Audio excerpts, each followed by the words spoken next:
Modo conversación. Es la entrevista en www.copano.news por La Clave. En un nuevo Día Internacional de la Mujer, este 8 de marzo, hay mucho por avanzar y también que observar en retrospectiva de cómo hemos ido avanzando en nuestro país a través de los derechos para las mujeres. Y para conversar de esto y más, estamos ya en contacto con la ministra de la Mujer y Equidad de Género, Antonia Orellana. ¿Qué tal, ministra? Buenos días. Hola, buenos días. ¿Qué tal? ¿Todo bien? ¿Y usted? Con hartas actividades nos imaginamos desde temprano. Sí, estamos corriendo. Pero felices de tenerla. Cuéntanos un poquito para partir. Nosotros ya contábamos los detalles, pero cómo se va a observar también el itinerario durante este 8 de marzo desde el gobierno y cuáles han sido las medidas preventivas para que todo esto salga en buenas condiciones. Bueno, por supuesto, como en todo día que incluye conmemoraciones, la delegación presidencial regional que encabeza la delegada Constanza Martínez y en las otras regiones, porque esto, digamos, ha habido convocatorias a nivel nacional, han coordinado con las organizaciones convocantes para poner desde la disposición del gobierno toda la seguridad que sea necesaria y también las mitigaciones viales para que las personas que no asisten a la marcha, pero que sí se mueven por la ciudad, se vean lo menos afectadas posible. Ahora, esta es una fecha y estas conmemoraciones son autónomas del gobierno, las organiza la sociedad civil, el movimiento social. Yo respeto mucho esa autonomía porque vengo de ahí, así que no me gustaría atribuirme como ninguna de esas convocatorias, son autónomas del gobierno. En ese plan, bueno, la violencia contra las mujeres se mantiene. Esta mañana nos hemos despertado con lo que ha sucedido entre Jean-Paul Pineda y Farol Larraibel, futbolista y connota miembro del espectáculo nacional, y otras situaciones que no dejan de suceder a pesar de todos los esfuerzos que la sociedad civil, las organizaciones mantienen permanentemente durante el año a la hora de educar, sensibilizar y por supuesto informar sobre estos temas. Desde el punto de vista de trabajar hoy en una administración, usted, ministra Orellana, ¿qué puede reflexionar porque usted también contaba que había militado en las organizaciones? Yo estaba del otro lado de un mostrador que habla con esto. En ese sentido, al observar y mirar, ¿cuál es su reflexión en relación a cómo la sociedad chilena en sí misma, con todas sus dimensiones, enfrenta estos temas y enfrenta la posición de la mujer dentro de la conversación? Sí, yo creo que de que nos falta. Hay muchos desafíos, pero siempre el 8 de marzo es también una oportunidad para poder reflexionar sobre los avances de las propias mujeres. Una de las personas que a mí más me enseñó este tema, que era Paulina Weber, que alcanzó a ser, ya murió, era viejita, pero que alcanzó a ser discípula, por decirlo así, de doña Elena Cafarena y de Olga Poblete, nuestras grandes sufragistas. Ella siempre decía que las mujeres no podemos quitarnos el mérito de haber avanzado a este punto y no desmoralizarnos nunca frente a todo lo que queda. ¿Por qué? Porque si conseguimos el voto cuando no había parlamentarias mujeres, si conseguimos que se tipificara la violencia intrafamiliar en los 90, cuando tampoco había mucha discusión al respecto, eso quiere decir que las cosas en primer lugar se pueden cambiar, y eso es el mejor aliciente para saber que se pueden seguir cambiando. En estas 2 décadas desde que Chile tiene legislación al respecto, creo que es muy claro que hemos pasado de una cultura mayoritariamente la ropa sucia se lava en casa, a tener instituciones encargadas de la persecución penal, el acompañamiento y también una cultura en la que cada vez menos se aguanta. Pero, sin embargo, como bien se señala, la violencia persiste y es por eso que para nosotras era tan importante y estamos muy, esperanzadas, le ponemos mucho acento a la ley que logramos aprobar por fin, después de 7 años de trámite en la Cámara de Diputados y Diputadas, que es la Ley Integral en contra de la Violencia. ¿Y esa ley en qué consiste, perdón? Para entenderlo, ¿esa ley en qué consiste? Mira, en primer lugar, en lo que consiste es una ley integral, por lo tanto una ley marco que reúne y ordena todos los avances que se han conseguido en este año, porque de repente las cosas quedan contradictorias por verse por separado. Un ejemplo muy concreto, 2018 se discutió la ley Gabriela, que incorporó el pololeo en el femicidio. Por eso desde esos años creció también el número que se registra, porque antes no contábamos nomás el pololeo. Claro. Dentro del femicidio, y vaya que ocurre, ¿ya? Y al mismo tiempo, por esos años se discutió el monitoreo telemático de agresores. ¿Y qué pasó? Que una quedó fuera de otra. No hay monitoreo telemático para pololeo, ahora estamos cambiando eso. Pero a eso me refiero con que de repente quedan baches entre las leyes, y en esos baches las mujeres sufren decisiones contradictorias por parte de los organismos del Estado que deben cumplir la ley. Y por lo tanto, eso es una primera cosa importante. En segundo lugar, si hemos avanzado tanto respecto a esta cultura, nosotros detectamos en la Encuesta Nacional de Violencia Intrafamiliar, la ENVIF, que aplica la Subsecretaría de Prevención del Delito, que la mayoría de las chilenas ya sabe que la violencia no es aceptable y que pueden denunciarla y que no es un destino obligado, pero no lo hacen igual. Y por lo tanto, el giro que hemos dado del Ministerio desde nuestras campañas no es solo decir denuncia, denuncia, denuncia, sino también incidir en los factores que están haciendo que no se denuncie.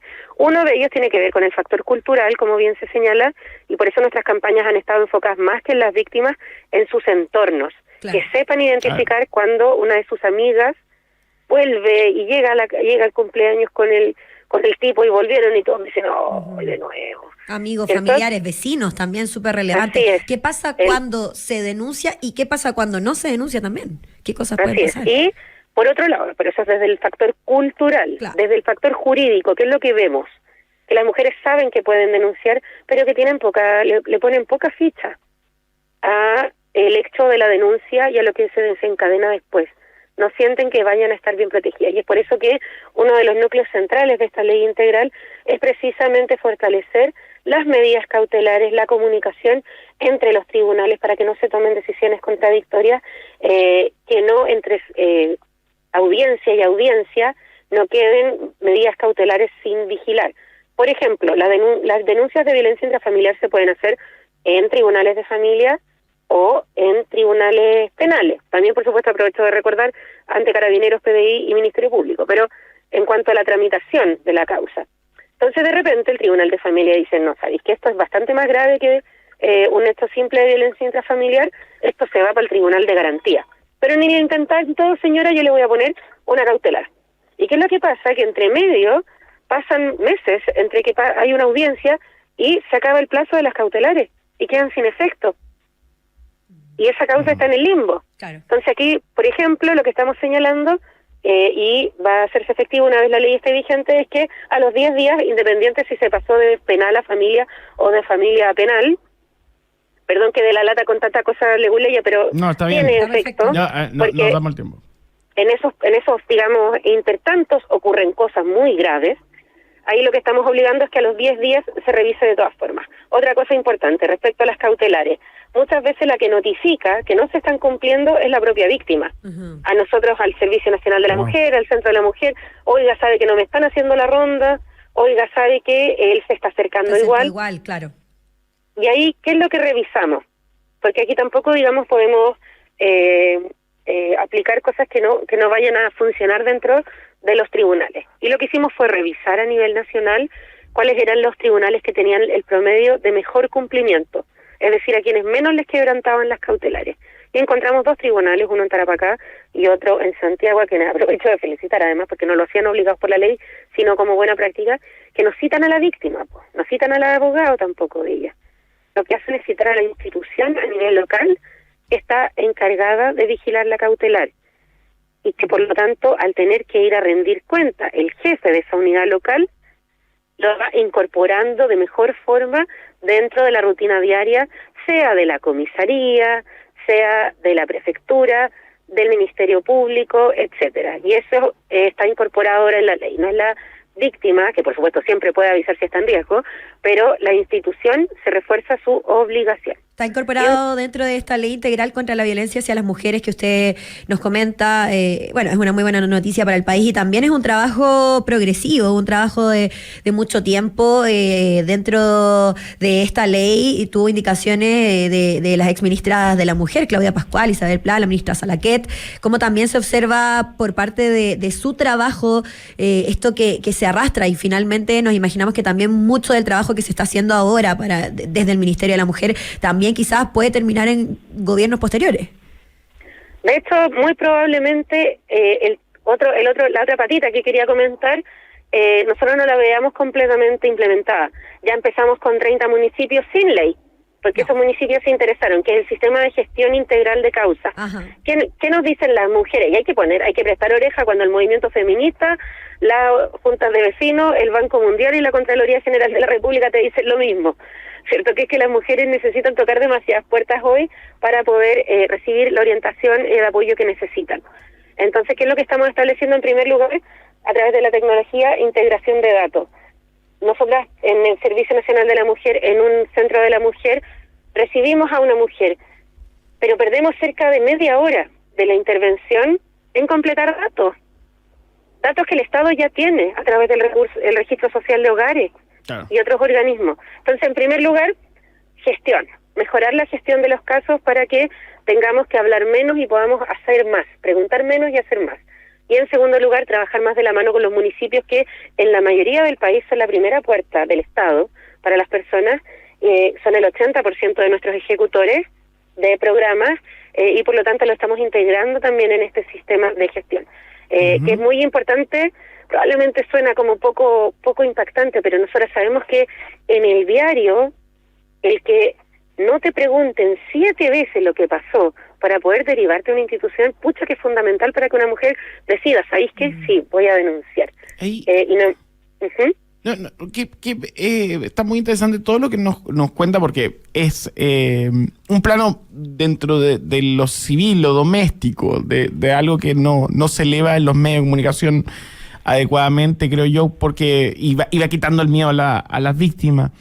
Pero dentro del macro, ministra, no puedo dejar de comentar a propósito de lo que sucedió en Francia, donde se constitucionalizó el aborto, luego de varias luchas y peligros globales. Uno no deja de leer que hay un retroceso. Es cosa de mirar al lado Argentina en el destrato hacia las mujeres y las instituciones que fueron avanzando. En relación a la situación de nuestro país, una de sus declaraciones hace poco, la tercera, fue que el aborto libre no está dentro de las prioridades legislativas del gobierno para el 2024. Entonces, ahí la pregunta a propósito de la libertad de las mujeres para elegir, que estoy indudablemente seguro que usted cree, ¿por qué no podemos llegar a esas conversaciones? Me parece interesante hablarlo como en su experiencia. Yo creo que es evidente que esas conversaciones en nuestro país existen. Lo que pasa es que algunos no las quieren dar, pero de que existen, existen. Ahora, en Francia, el aborto tiene un estatus jurídico hace un montón de tiempo, y de hecho fue una ministra de derecha, Simone Veil, la que dio el famoso discurso respecto a que ella era católica, pero que no podía negar esto. Ahora, ¿qué es lo que estamos haciendo acá? En primer lugar, hemos mejorado la implementación de las 3 causales a través de la fiscalización. Ya se han fiscalizado en prácticamente todas las regiones los recintos asistenciales públicos y privados para que se lleve a cabo el procedimiento de forma correcta, tratando bien a las mujeres, que si hay objetores de conciencia que les asiste ese derecho, que eso no signifique un retraso en una norma que tiene muchos plazos y más. En segundo lugar, incorporamos la violencia sexual como garantía explícita de salud. Eso quiere decir que hoy en todos los recintos asistenciales, a lo que ya existía, que era ante una agresión sexual, el derecho a poder recibir una dosis de profilaxis, es decir, antibióticos para impedir una infección de transmisión sexual, y si la mujer así lo desea, un anticonceptivo de emergencia, la pastilla el día después. A eso le hemos sumado una canasta de prestaciones psicológicas de primer auxilio. ¿Qué quiere decir eso? Que hoy en todo el país, si una mujer concurre a un centro asistencial de mediana complejidad o alta complejidad, va a tener este derecho. Y no solamente mujeres, también hombres, y lamentablemente, según nos muestra ya de este tiempo de implementación, alrededor de 800 niños y niñas. ¿Y qué impacto ha tenido en particular respecto a las niñas? Que hemos detectado casos de embarazo por violación mucho antes, y por lo tanto hemos podido constituir la causal, y eso ha aumentado en un 1,8% solo a propósito del GES. ¿Qué es lo que estamos haciendo? Porque tampoco en el movimiento que está a favor de la interrupción voluntaria del embarazo hay acuerdo. Y si queremos discutir con los que no están de acuerdo, evidentemente tenemos que buscar un punto, un consenso entre quienes sí están a favor del derecho a decidir de las mujeres. Y ahí hay como un espectro entre que hay un polo que señala que solo hay que quedarse con mejorar las 3 causales y el otro polo, digamos, hay muchas posiciones entre medio que hay que avanzar con una ley a todo evento. De todas maneras, ministra, en esa cotidianidad nos imaginamos que también usted lo ha mencionado, sería mucho mejor si existieran centros de atención especializada en violencias en cada región. Bueno, eso es lo que estamos haciendo también, pero esos centros son para violencia sexual, son para casos graves de femicidio frustrado, casos de lesiones graves, digamos cosas que están más allá de lo que puede manejar un equipo del centro de la mujer. Y la meta sería que estuviera, que existiera uno en cada región. Cuando asumimos, existía en la región metropolitana, Biobío y también Valparaíso. Hoy ya hemos sumado Maule y Atacama, y a fin de mes yo voy a viajar a inaugurar en Tarapacá, en Alto Hospicio. Y el compromiso del gobierno es terminar nuestro periodo con uno de estos centros de alta complejidad que requiere una intervención más integral en todas las regiones. Perfecto, ministra. Para ir cerrando, también usted mencionaba cambios culturales que hemos tenido en nuestro país de cómo observamos, cómo avanzamos a través de la sociedad completa, finalmente, no solo las mujeres individualmente. Y en ese sentido, desde la perspectiva cultural, tal cual, la mujer siendo protagonista desde el gobierno mismo ha sido un tema durante este último tiempo, también con el fallecimiento del expresidente Sebastián Piñera, con el concepto de primera dama. Hay una crítica ahí al respecto, y bueno, también esta crítica viene de que solo por ser pareja del presidente tiene este puesto, pero por otra parte hay un grupo de la sociedad que quiere recuperar ese lugar. ¿Qué opina usted sobre esa conversación? Bueno, en primer lugar, yo creo que no se puede desmentir que hay personas que hicieron un gran aporte. Mi abuelita se arregló los dientes con sonrisa de mujer. Creo que nadie podría negar que eso fue una iniciativa maravillosa. Pero aquí lo que se cuestiona no es el talante ni el carácter individual de las personas, sino, por ejemplo, si corresponde que la Fundación Integra, que entrega un servicio tan crítico como los jardines infantiles, que emplea a más de 20.000 mujeres, uno de los principales empleadores de mujeres del país, dependa administrativa, públicamente, de una persona que, pueda tener los atributos que sea, pero que su vínculo con esa administración tiene que ver con una cuestión personal. Y en ese sentido nosotros lo hemos vivido del Ministerio de la Mujer, se ha traspasado hacia nosotras la responsabilidad de llevar la Fundación Prodemu, que atiende anualmente, apoya a cerca de 60.000 mujeres en cuanto a emprendimientos, autonomía, sobre todo en el campo, y para nosotros ha sido una experiencia muy enriquecedora porque nos ha permitido poder llegar a más. ¿Por qué? Porque ahora tenemos capacidad de planificar lo que se hace en esas actividades. Entonces yo creo que las personas que quieren, por ejemplo, resaltar el rol de la señora Cecilia Morel, por ejemplo, yo creo que hay que tener la tranquilidad de que si alguien va a querer acompañar a una futura presidenta o presidente, protocolarmente va a poder hacerlo.